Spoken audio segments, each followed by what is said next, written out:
Today on the 1UpBeat, we finish up our Best of the Year countdown with the top 5 game scores of 2023. On this episode, you'll hear music from Chris Velasco, Yoko Kano, Stephen Barton, and more. Who will be number 1? You'll just have to listen to find out.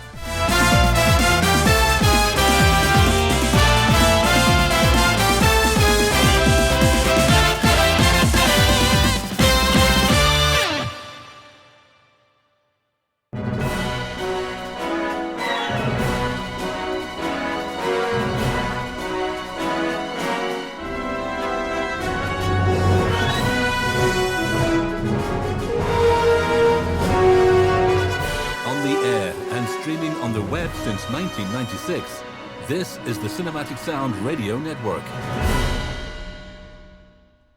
Welcome back to the show. Hopefully you listened to part 1 because now we're digging right in and hitting the top 5 games of the year. What am I waiting for? I don't know, but it has you on the edge of your seat, right? Number 5. Starting off our top 5 countdown is a game I'm sure most of you haven't even heard of. The game is called Disney Illusion Island. I played a tiny bit of this game, and the best comparison I can give would be to something like Rayman Legends. Then I look it up, and I see a quote from the developer's CEO, where he says that besides the Mickey games from the 90s, the biggest inspiration was, wait for it, Rayman Legends. It's a sweet little game, but the best surprise is the score by David Housden. The music is really magical. It's the perfect answer to when people complain that there isn't enough beautiful, melodic, memorable music in movies or games these days. I mean, I have that complaint too. That's why game scores like this need to be highlighted, and now we will. Here is Disney Illusion Island with a fantastic soundtrack written by David Housden.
Number 4.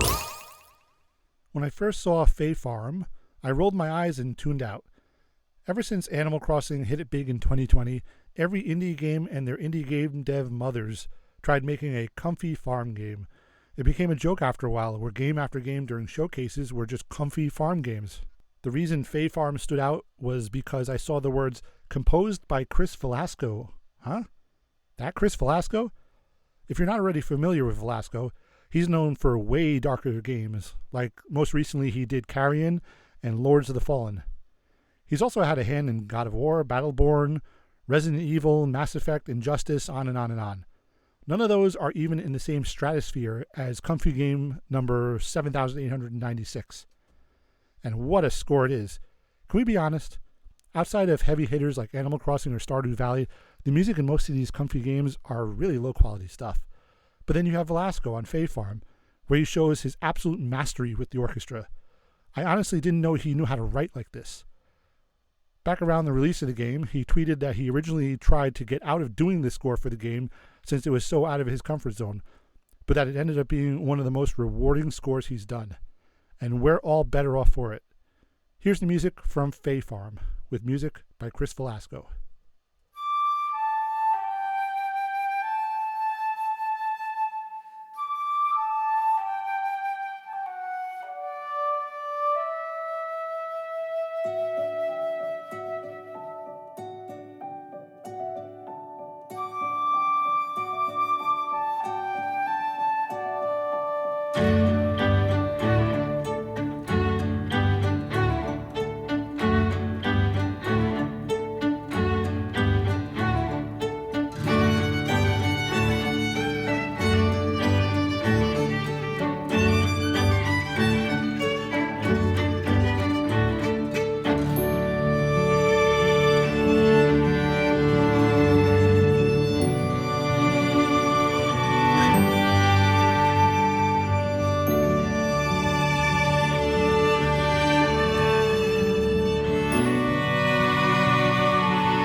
Number 3. The recipient of the coveted bronze medal for 2023 is Yoko Kanno, the legendary anime composer, and her score for Volzurk, Monsters and Lands Unknown. Kanno hasn't done a real game score since the do-over of Ragnarok Online 2 in 2012, over a decade ago. I'll tell you though, she's still got it. Kanno has always written fantastic sweeping game scores. You probably know her more for her anime, but go back to games such as Nobunaga's Ambition, and she is one of the originals of great orchestral game music. Volzurk is a free-to-play monster action RPG game. Games like this are always kind of weird to me. The production value is way higher than you would expect from a free game. The graphics are pretty high quality, and they'll get big-name composers like Kanno to help promote the game. Nobuo Uematsu is known to be involved in games like this as well. Even though the game came out in January of 2023, it's already scheduled to end service at the end of March 2024. There's a good chance you'll be listening to this episode and the game won't be playable anymore. Another weird thing that happens way too often with games like this. I guess it beats that game that was announcing its Western release and its end date in the same announcement. Sounds like a great piece of software to get invested in. Regardless of what happens with games with a free-to-play model, we'll always have Kanno's fantastic score to the game. Let's take a listen, shall we? Here's Volzurk, Monsters and Lands Unknown, with music by Yoko Kanno.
Number 2. This year's runner-up, or first loser if you prefer, is the utterly fantastic and utterly ignored score to Octopath Traveler 2. We featured the first Octopath Traveler score on the first episode of the 1UpBeat, if you remember so long ago. After the huge success of the first game, a sequel was inevitable, and Yasunori Nishiki brought his A-plus game. The music just absolutely sings with passion to your ears. It's colorful, lush, beautiful, varied, and powerful. It's another one of those cases where you have a totally fantastic score for a Square Enix game that they released early enough in the year that by the time people are getting to their best of the year lists, they've already forgotten it, but not us. You'll hear the music in a moment now, but I have to first say, many people were saying they're sick of this HD 2D style in RPGs, but they've really been a huge benefit to the genre, musically as well. It allows a game to not look dated or rely on purely 16-bit art styles, but on top of that, it lets a 2D, more classic-styled RPG have fantastic orchestral soundtracks where, if the graphics were pure 16-bit, a game director might feel compelled to make the game sound like it's from that era too. In the case of HD 2D, you get the best of both worlds. Now where's that Dragon Quest III HD 2D remake? It's been a long time since that was first shown to the public. Will it have the same musical style in this case? Time will tell. Here's music from Octopath Traveler 2, composed by Yasunori Nishiki.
Number 1.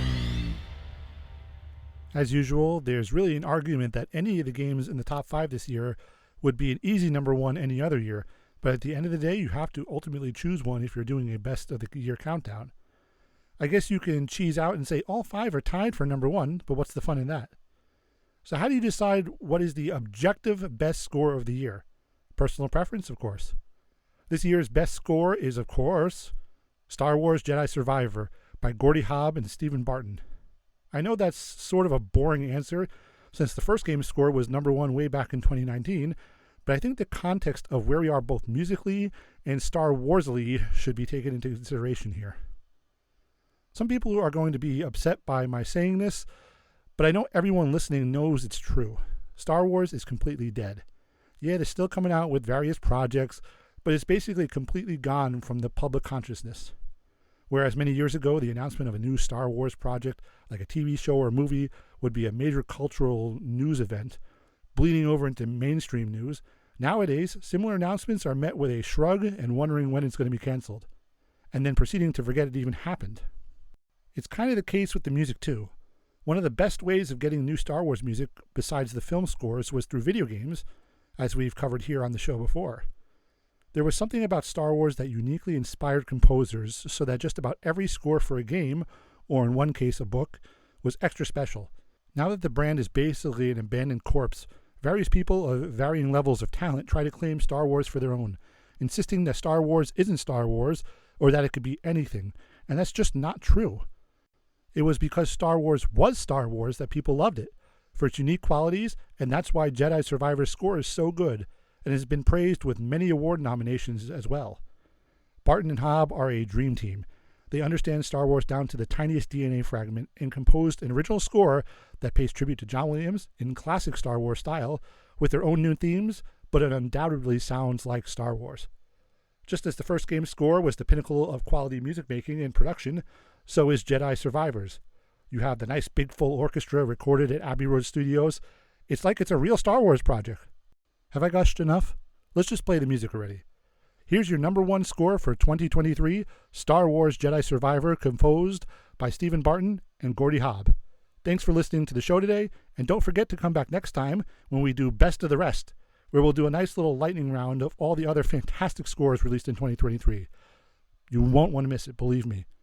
But until then, happy listening.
Thank you for listening to the Cinematic Sound Radio Podcast. I want to thank Tim Burton for providing his voice for all the bumpers you hear throughout the program, and to David Coscina for providing Cinematic Sound Radio's theme music. If you have any questions, comments, or concerns, please email us at cinematicsound@yahoo.com. You can find us on social media on Twitter, Facebook, and Instagram. And wherever you're listening to us today, please take a moment right now to leave us a rating and a review of the podcast. You can get a Cinematic Sound Radio t-shirt at our TeePublic store. You can join our Patreon at patreon.com/cinematicsoundradio. And don't forget to check us out on the web at cinematicsound.net.